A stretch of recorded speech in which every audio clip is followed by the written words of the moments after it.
guys, welcome back to our channel, and today we're going to be looking at scary inventions. Let's get started.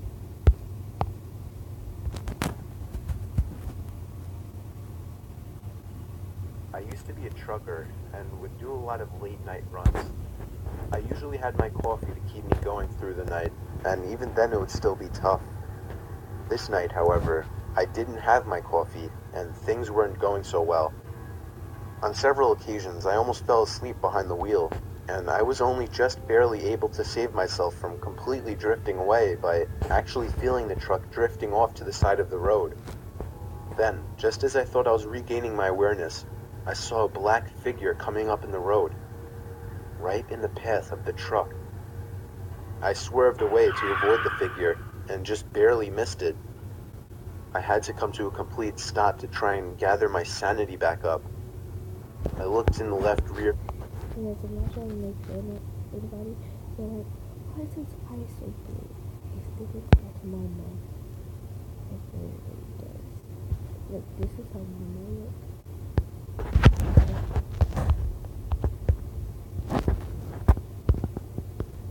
That's Momo, and then look at his eyes. View mirror. The figure was still standing in the middle of the road.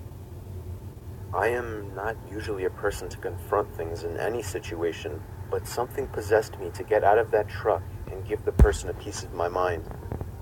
But when I got out of the truck, there was nobody there. I was seemingly the only person on this road for miles. I took off after that, and about 5 miles down the road, I pulled over and fell asleep.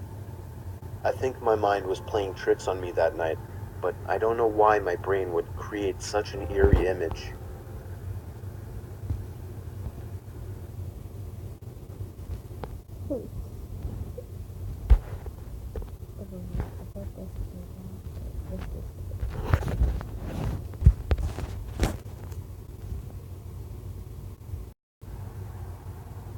This happened to me when I was really little.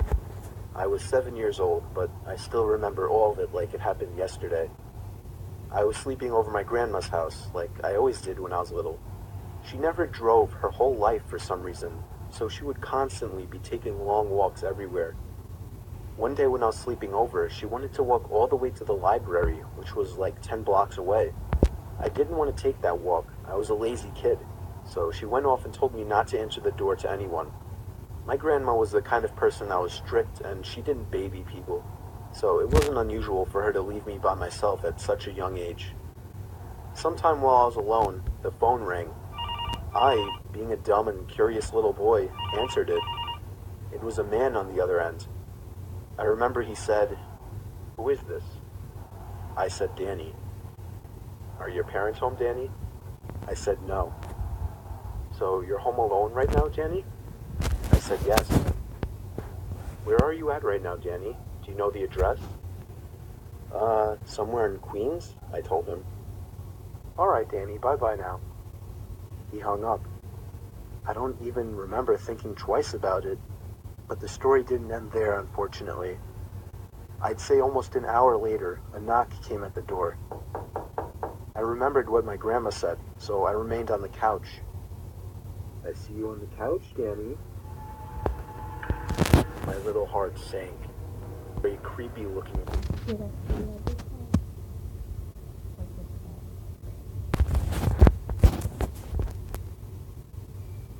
Ear gut. I told him to go away. "I got some candy in my truck. Come on out, Danny." I ran to the guest bedroom that I slept in and locked the door.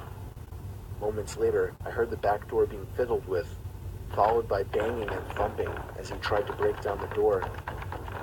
By some miracle, I heard the loud voice of my grandmother as she yelled at him to get the hell out of the yard and that she's calling the cops. I watched the guy take off in his ratty pickup truck as my grandma tried to get the plate number. Unfortunately, she didn't remember it, but she still reported him and his vehicle to the cops. My mom never trusted my grandma to watch me again after that, but I still know that if she had arrived even 10 minutes later, God only knows what would have happened to me.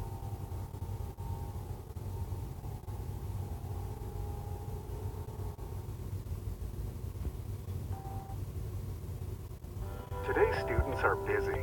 Learn where and when you want. Get started at devry.edu.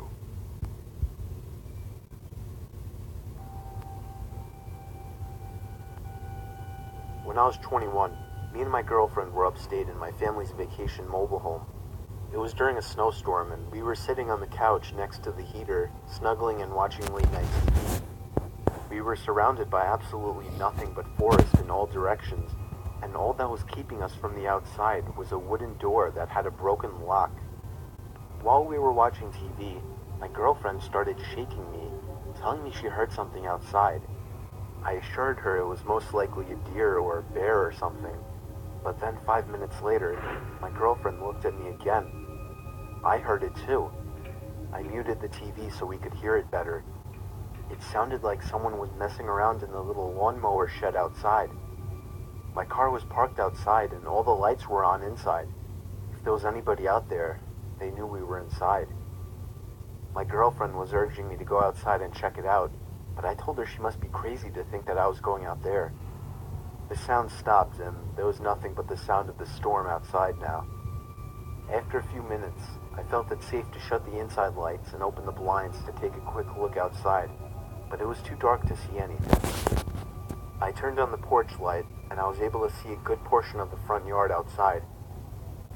There were footprints in the snow. Not animal footprints.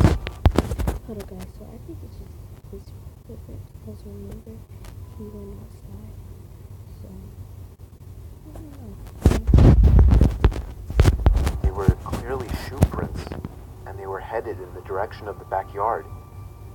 I went to open the curtains to the backyard window, and when I did, I felt the urge to scream, but my girlfriend did instead.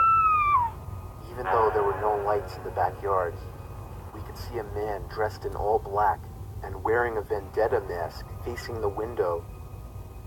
I immediately shut the blinds and told my girlfriend to go hide in the bedroom, while I grabbed my grandpa's hunting rifle out of the closet.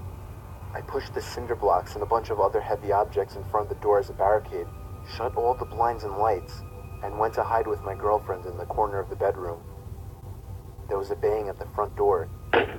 He was trying to bust open the door. I don't even think he tried the knob, but it didn't matter either way. After a few futile bangs to the door, it seems the man finally gave up. I stayed up that whole night with the gun by my side while my girlfriend slept. We packed and left first thing in the morning, but the scary thing, there was a fresh set of footprints leading from the front yard window out into the woods. I haven't been up there since. I don't plan on ever going back up there.